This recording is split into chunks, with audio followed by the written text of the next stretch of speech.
crianças, tudo bem com vocês? Como passaram a semana? Tudo bem? Eu adorei essa semana e as pesquisas que eu fiz para a nossa aula de hoje.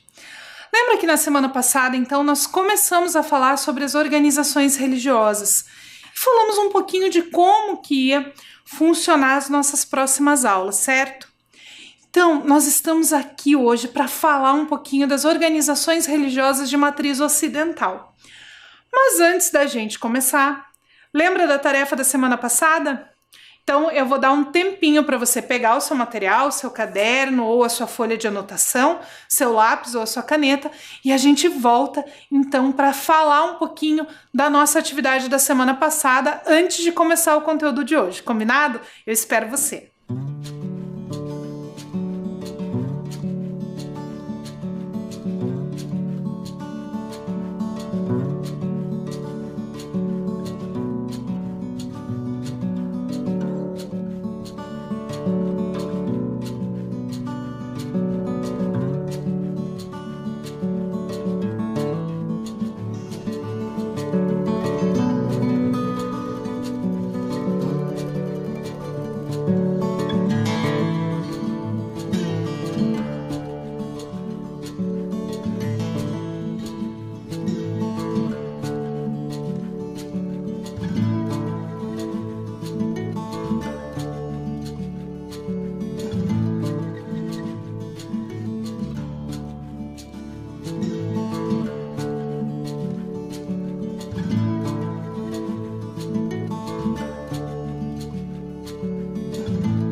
Lembra da sua tarefa da semana passada? Conseguiu achar aí no seu caderno?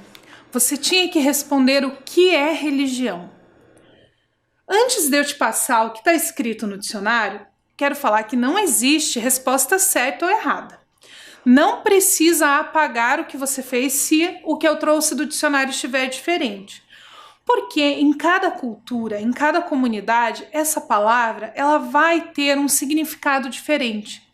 E religião pode ser muitas coisas. Então, o que você escreveu aí, guarda, não apaga, não é porque o do dicionário está diferente que o seu está errado, combinado? Mas vamos ler o que o dicionário fala sobre religião? Então, acompanhe a leitura junto comigo aí na sua tela. Primeiro, crença na existência de um poder ou princípio superior, sobrenatural, do qual depende o destino do ser humano e ao qual se deve respeito e obediência. Então, essa é uma das explicações do que é religião. A outra explicação é postura intelectual e moral que resulta dessa crença. Então, nós temos aqui duas explicações do dicionário sobre o que pode ser religião. Então, pode ser essa crença no sobrenatural, ou então essa forma de se comportar a partir dessa crença.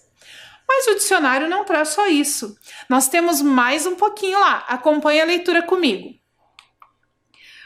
Outra explicação do dicionário diz que religião é um sistema de doutrinas, crenças e práticas rituais próprias de um grupo social, estabelecido segundo uma determinada concepção de divindade e da sua relação com o homem, fé e culto.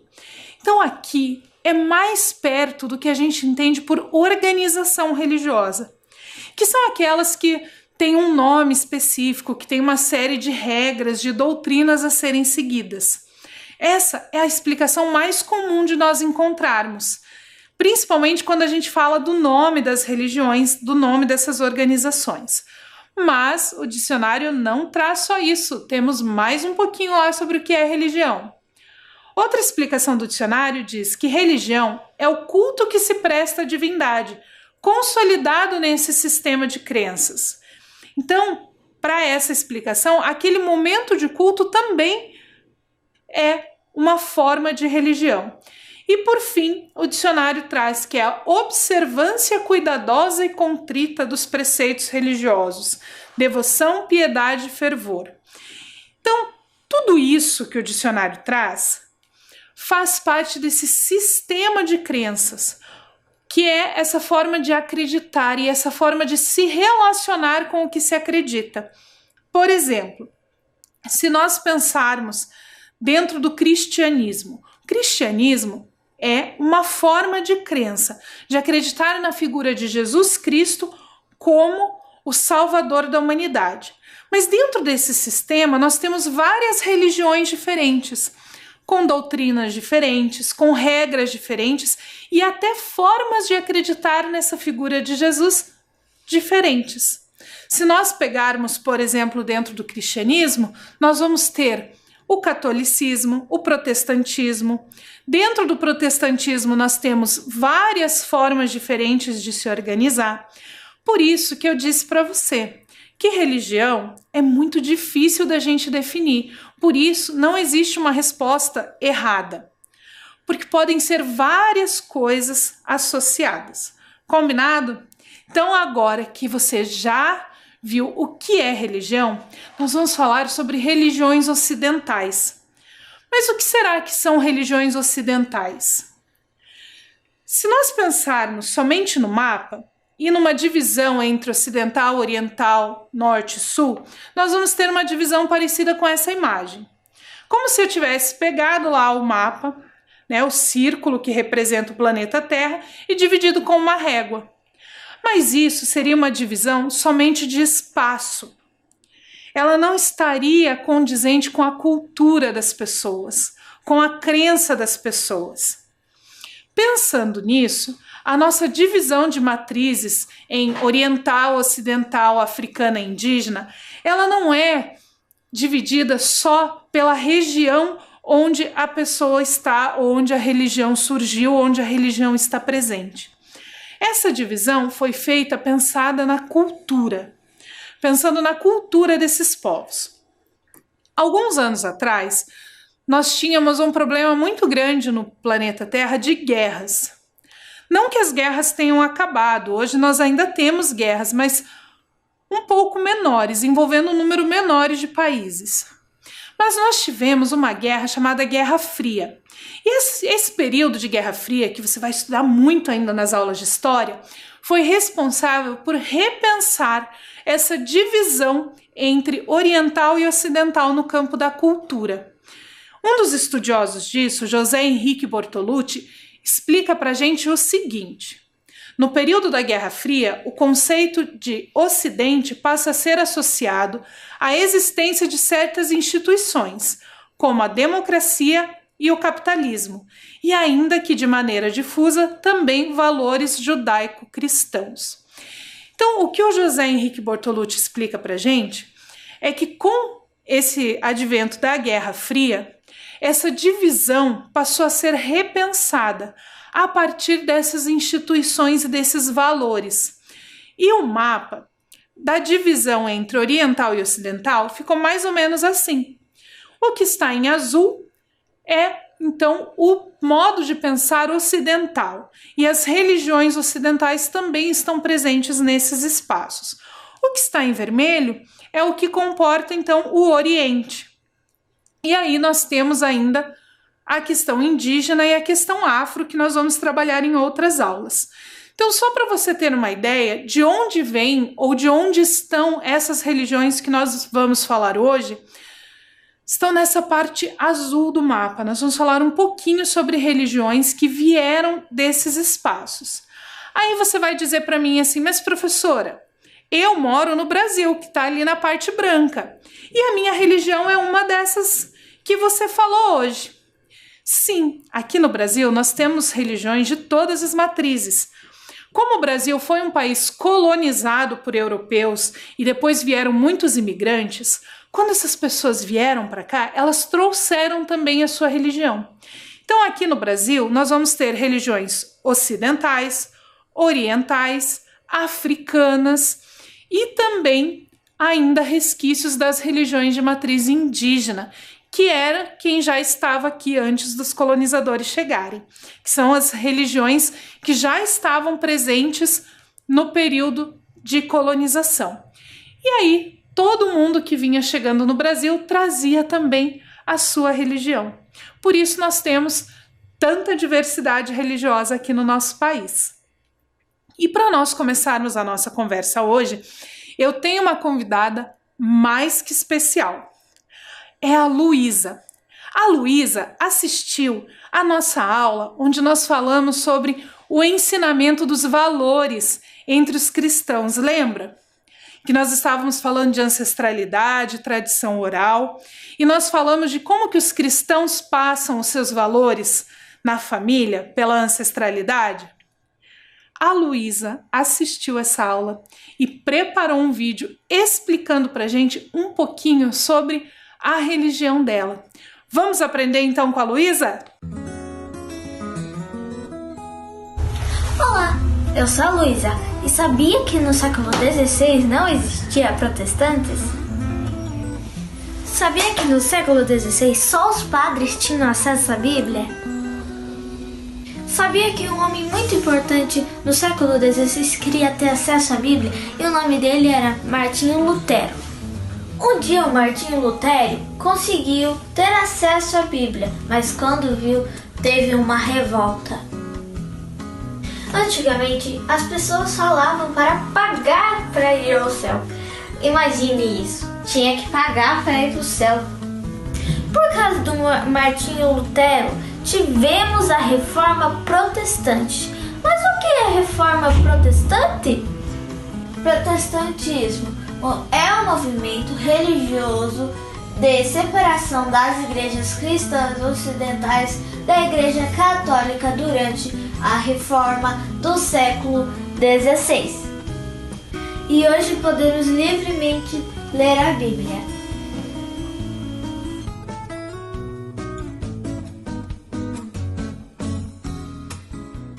A Luísa contou pra gente um pouquinho da história da Igreja Luterana, da Reforma Protestante, que também é uma coisa que você vai estudar bastante nas aulas de história.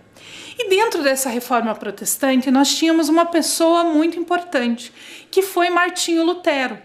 Martinho Lutero era um padre, mas ele não estava muito contente com algumas coisas que estavam acontecendo. Então, ele escreveu algumas teses e passou então a fazer esse movimento que foi conhecido como Reforma Protestante, essa nova forma de pensar a crença no cristianismo. Então, o Martinho Lutero, ele trouxe algumas questões que foram muito importantes para a construção da Igreja Luterana, que depois deu origem a várias outras igrejas protestantes e evangélicas que nós temos até hoje. E mesmo a Igreja Luterana existe até hoje. Aqui no Brasil nós temos várias sedes, vários representantes da Igreja Luterana, que foram os imigrantes alemães que trouxeram para cá quando eles chegaram aqui no Brasil. E uma das questões que incomodava muito Martinho Lutero, lá na Alemanha, é que a Bíblia era escrita em latim. Mas aí vamos pensar assim. Lá no século XVI, muitas pessoas não sabiam ler e escrever. E das pessoas que sabiam ler e escrever, se eles estavam na Alemanha, eles aprenderam a ler em alemão, não é mesmo? Mas a Bíblia estava em latim. E mesmo algumas missas eram rezadas em latim. E a preocupação do Martinho Lutero era que as pessoas não podiam ler sozinhas a Bíblia. Elas tinham que ir até a igreja e acompanhar a leitura do padre. Então, a primeira coisa que o Martinho Lutero pensou foi na tradução da Bíblia para o alemão. E até hoje essa Bíblia é conhecida, a Bíblia de Lutero. Inclusive a primeira tradução fica em exposição no museu. Ele traduziu a Bíblia para o alemão, para que as pessoas que sabiam ler e escrever tivessem acesso a essa leitura, pudessem também ler a Bíblia. Então, essa é uma das grandes contribuições, além de muitas outras, lógico, mas da religião luterana, dessa reforma de Martinho Lutero, para que a gente tivesse acesso também à leitura. E hoje nós temos a Bíblia traduzida em muitas e muitas e muitas línguas. É uma infinidade de traduções da Bíblia. É o livro mais traduzido do planeta. Mas Passados alguns anos, surgiu uma outra preocupação. Uma preocupação lá na igreja wesleyana. A preocupação surgiu do jornalista, o Hykes. Ele percebeu que no horário dos cultos, as crianças ficavam na rua. Porque o culto ele era destinado aos adultos e muitas crianças não tinham paciência para ficar nesse culto. O Hykes também percebeu que lá na Inglaterra o nível de analfabetismo era muito alto. Muitas pessoas não sabiam ler nem escrever. Então, ele criou uma coisa, a Escola Bíblica Dominical. Era um espaço destinado às crianças e aos jovens enquanto os pais estavam nos cultos. Eles iniciavam o estudo às 9 da manhã e terminavam às 5 da tarde. Às vezes começavam um pouquinho mais tarde em algumas comunidades.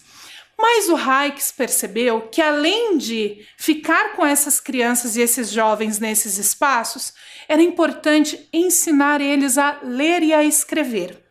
Então a Escola Bíblica Dominical tinha estudo da Bíblia e aulas de redação, de leitura e de escrita. Esse movimento deu tão certo que ele se popularizou e em pouco tempo toda a Europa já tinha escolas bíblicas dominicais nas suas igrejas. Essa ideia foi levada para os Estados Unidos e logo chegou também aqui no Brasil. E até hoje as igrejas evangélicas têm, as igrejas protestantes, escola bíblica dominical. Hoje esse espaço não se destina mais a ensinar as crianças e os jovens a ler e a escrever, porque eles já fazem isso na escola. Mas esse movimento agora é para estudo da Bíblia, focado mais na forma de pensar das crianças, porque o culto é destinado aos adultos. A forma, muitas vezes, que o pastor se expressa, as crianças não conseguem entender. Então, essa escola bíblica dominical tem uma linguagem própria para atender as crianças de acordo com a idade. E tem mais uma contribuição da reforma protestante e também desse pensamento da igreja luterana, dos protestantes, dos wesleyanos e dos evangélicos. Na aula passada, quando nós estávamos falando sobre a legislação da liberdade religiosa, nós falamos em Estado laico. Lembra que o repórter falou pra gente que teve um período, inclusive aqui no Brasil, em que nós tínhamos uma religião oficial e que as outras religiões não podiam se manifestar? Então, aqui no Brasil, os evangélicos e os protestantes foram grandes nomes, foram muito importantes nesse processo por buscar a liberdade religiosa, para que eles também pudessem ter os seus templos, o seu espaço e ter a mesma liberdade que a religião católica tinha no território nacional. Então, o Estado laico também é uma das grandes contribuições que vieram a partir desse movimento dos protestantes e dos evangélicos. Na cidade de Curitiba tem um dado bem interessante. Perto do Largo da Ordem tem uma igreja luterana, a Comunidade Redentor. Essa igreja já existia, um prédio um pouquinho diferente, menor, desde a época em que não havia liberdade religiosa no Brasil. Mas eles não tinham placa e nem podiam fazer manifestações da sua fé. Eles se encontravam lá para reuniões, mas sempre muito contidos. Quando o Brasil foi declarado um Estado laico, em comemoração, eles colocaram um sino na igreja. Então, hoje, a Igreja Luterana da Comunidade Redentora, ali pertinho do Largo da Ordem, tem uma torre com um sino. E esse sino representa, então, essa liberdade religiosa que veio desse movimento de Estado laico.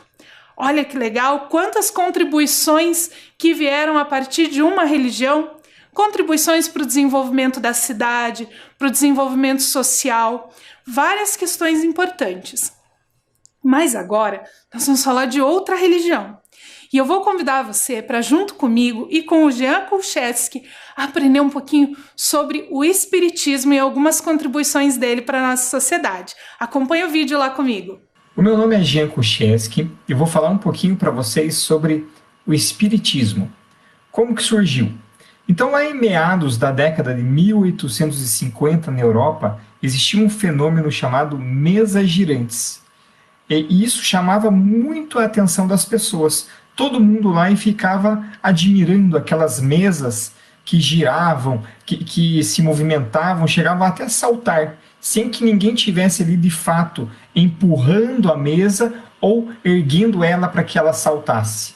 Então teve um professor chamado Allan Kardec que resolveu estudar o que estava acontecendo. Ele começou a estudar em 1855. No começo ele não acreditava muito que pudessem ser espíritos que estavam ali influenciando para que aquela mesa girasse. Mas, depois de muito estudo, ele chegou à conclusão que era através da influência dos espíritos que aquelas mesas se movimentavam. Então ele codificou a doutrina espírita, que é ao mesmo tempo ciência, filosofia e religião. Os princípios básicos da doutrina espírita são Deus, que é o nosso Pai, é bom, é justo, é misericordioso, reencarnação, imortalidade da alma, mediunidade e pluralidade dos mundos habitados. São 5 os princípios básicos. Eu sou espírita desde que nasci e toda a minha influência religiosa foi o espiritismo. E desde pequenininho eu sempre perguntava para minha mãe: mãe, por que existem pessoas que têm muito dinheiro e pessoas que não têm dinheiro? Por que existem pessoas com limitações e pessoas que não têm limitação nenhuma? Por que isso acontece? E aí está ela agora, Josiele Kulcheski, que vai responder também para vocês. Mas como de repente, a gente vendo o filme do Extraordinário, o menininho nascer com a face toda deformada por problemas da gestação, problemas genéticos, será que Deus seria aquele que de repente privilegia uns e castiga outros, sendo soberanamente bom e justo? Jamais. Então vamos imaginar a doutrina espírita colocando para todos nós que existe a reencarnação, que temos muitas vidas para frente e tivemos muitas vidas lá atrás. Então somente essa doutrina explicando das nossas vidas sucessivas é que poderia justificar essas diferenças, tanto de saúde como doença, tanto como pobreza como riqueza, porque tudo é um aprendizado para todos nós. Tudo nos traz uma lição. E eu perguntava desde pequenininho também para o meu pai, já que a gente tem várias reencarnações, por que a gente não lembra das outras vidas? E agora está aí ele, Divaldo Kulcheski, para responder também para vocês. Todos nós já nascemos muitas vezes. E muitas outras vezes nasceremos até que consigamos ser perfeitos. Durante o tempo em que estamos reencarnados, nós nos esquecemos de nossas vidas passadas. O esquecimento do passado na reencarnação é bondade divina. Seria muito perturbador termos consciência de ter praticado atos que tivessem prejudicado aqueles hoje com quem convivemos. A lembrança do passado atrapalharia a nossa vida de hoje.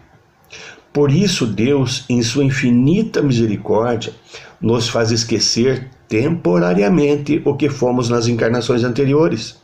Todo conhecimento espírita, ele é passado de várias maneiras. Algumas delas, através da leitura das obras básicas.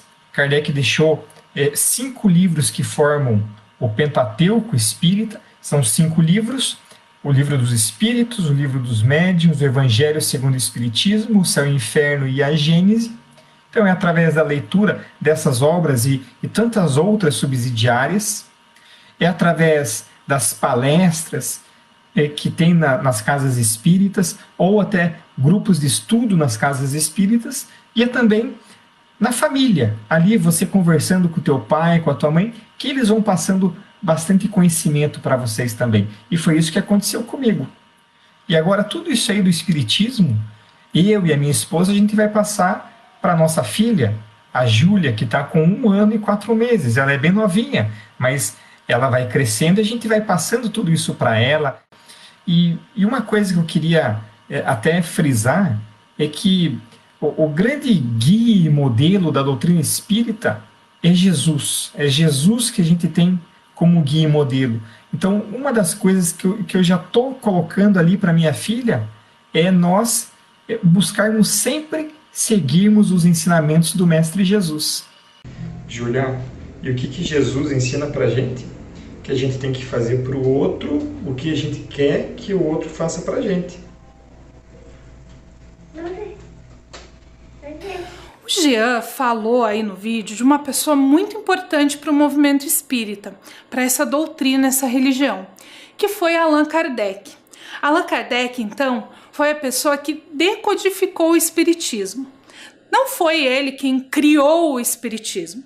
Ele apenas redigiu esse conhecimento em forma de livros para que outras pessoas também tivessem acesso. E o movimento espírita também tem inúmeras contribuições para a nossa sociedade, para a forma como nós nos organizamos. Um deles é o princípio da caridade. Allan Kardec dizia que fora da caridade não existe salvação. Mas o que será que é caridade? Caridade é aquele sentimento de ajudar o próximo, de dividir com quem tem menos, aquela busca por fazer o bem para todas as pessoas. Então, é muito comum nós vermos dentro das comunidades espíritas, dentro das casas espíritas, esse sentimento de caridade, de doação. A doação pode ser em forma de ajuda financeira para quem precisa, em forma de alimentos, em forma de conhecimento e, às vezes, até uma palavra amiga naquele momento que a pessoa precisa. Essa doação é uma doação daquilo que você tem de sobra ou daquilo que você pode dividir. E muitas vezes o que nós podemos dividir é uma roupa, é um alimento ou um abraço. Então, essa ideia de caridade é muito importante dentro do espiritismo, pois, como disse Kardec, sem caridade não há salvação. Então, muitos dos movimentos sociais seguem esses princípios espíritas da caridade, da doação. Uma outra questão muito importante do movimento espírita, da doutrina espírita, é a difusão do conhecimento. O Jean falou ali no vídeo que a doutrina espírita é uma religião, é ciência e é uma filosofia. Dentro das casas espíritas, você não vai ouvir, por exemplo, eles te convidarem para a missa, para o culto. Eles vão te convidar para palestras.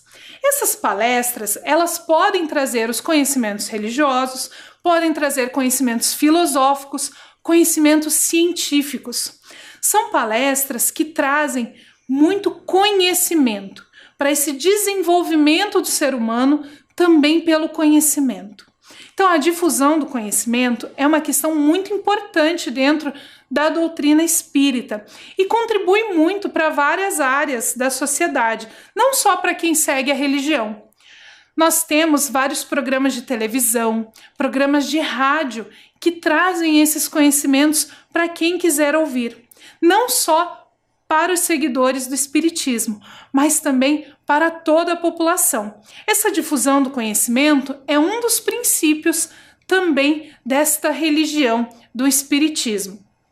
Os espíritas também lutaram muito pela liberdade religiosa, pelo reconhecimento enquanto organização e para ter o seu espaço. Durante muito tempo foram alvo de muito preconceito, justamente pela falta de conhecimento das pessoas do que eles realmente faziam. Então, com esses projetos de caridade, de difusão do conhecimento, eles também ajudaram nessa construção da liberdade religiosa e do Estado laico. Aqui no Brasil, nós tivemos uma pessoa muito importante na difusão do conhecimento e na caridade, em tudo que o espiritismo representa, que foi Chico Xavier.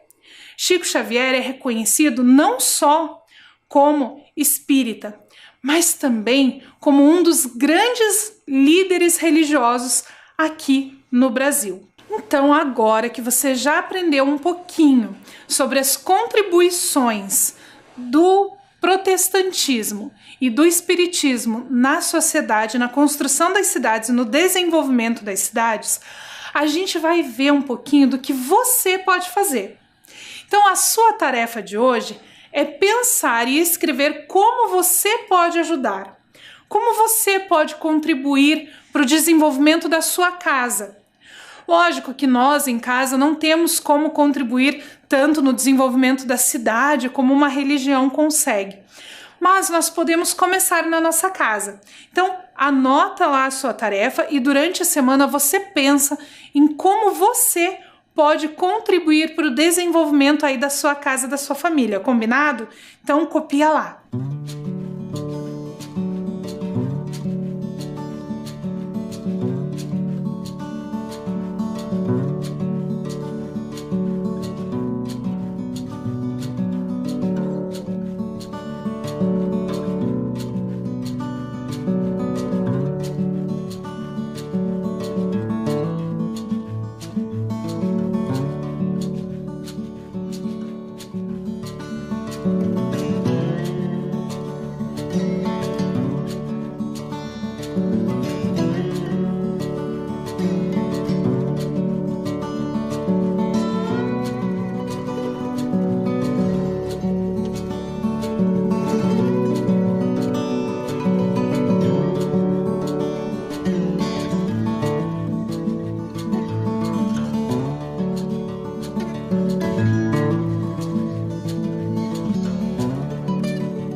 Durante essa semana, então, você vai pensar no que você pode fazer. E nós vamos agora para a nossa hora da leitura. Lembra que na semana passada nós combinamos que cada aula eu ia ler um pedacinho desse livro para você?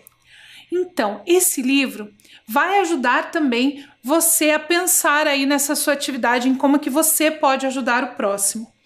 Então, só para a gente lembrar, o nome do livro é Onde Existe Amor, Deus Aí Está. Quem escreveu esse livro foi o russo Leon Tolstói. Então vamos ver o que aconteceu hoje com o nosso personagem? Lembra dele, o Avidite, que estava triste, tristinho e começou a ler a Bíblia? O que será que aconteceu quando ele começou a ler? Vamos ver o que aconteceu com o nosso personagem hoje. Um dia, Avidite leu demais e acabou esquecendo-se da hora.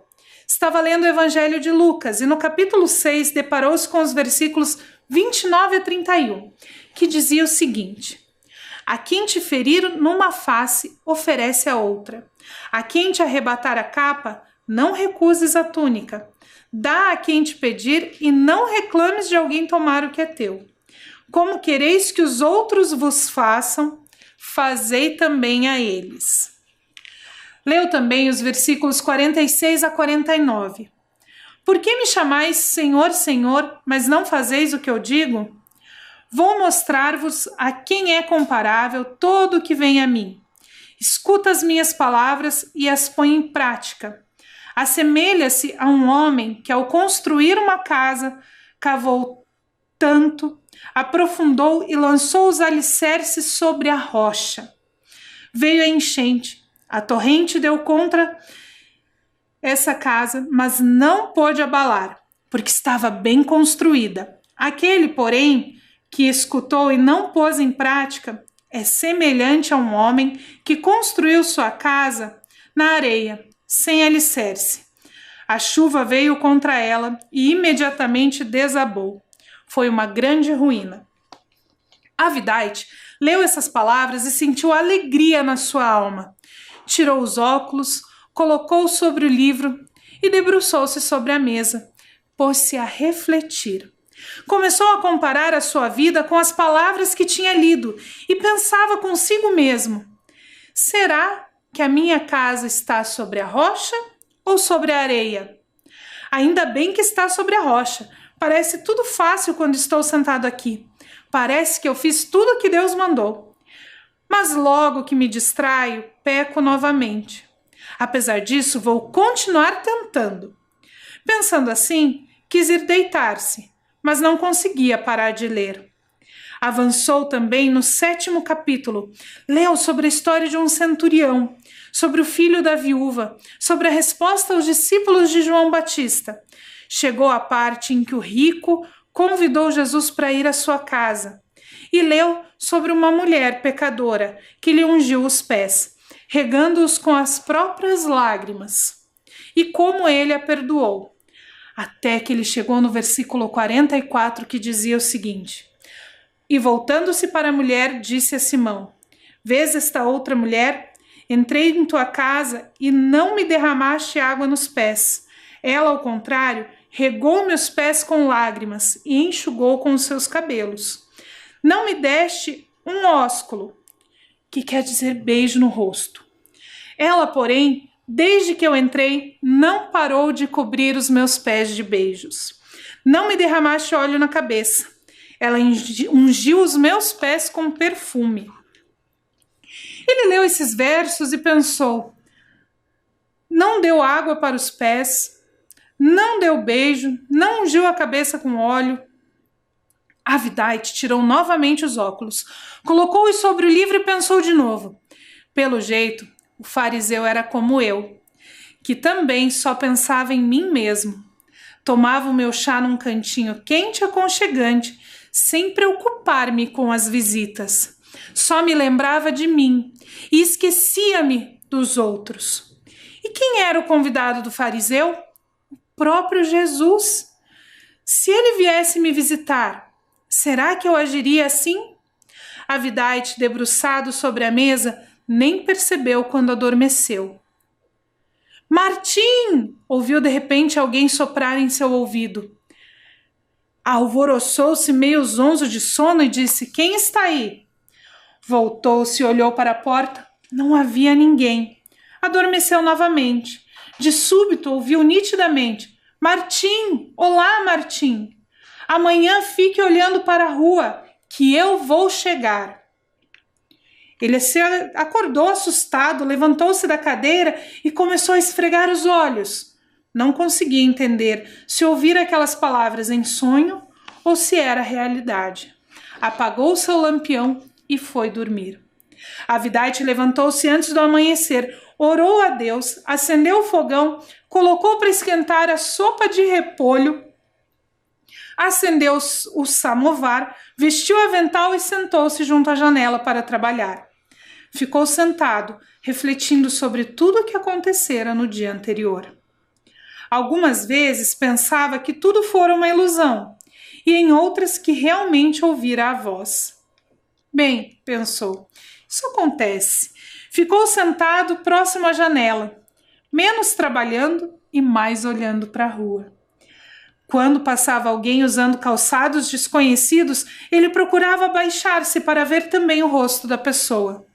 Passou o zelador calçando botas novas de feltro, passou o carregador de água, depois parou junto à janela um velho soldado dos tempos de Nicolau I, usando surradas e remendadas botas de feltro e carregando uma pá.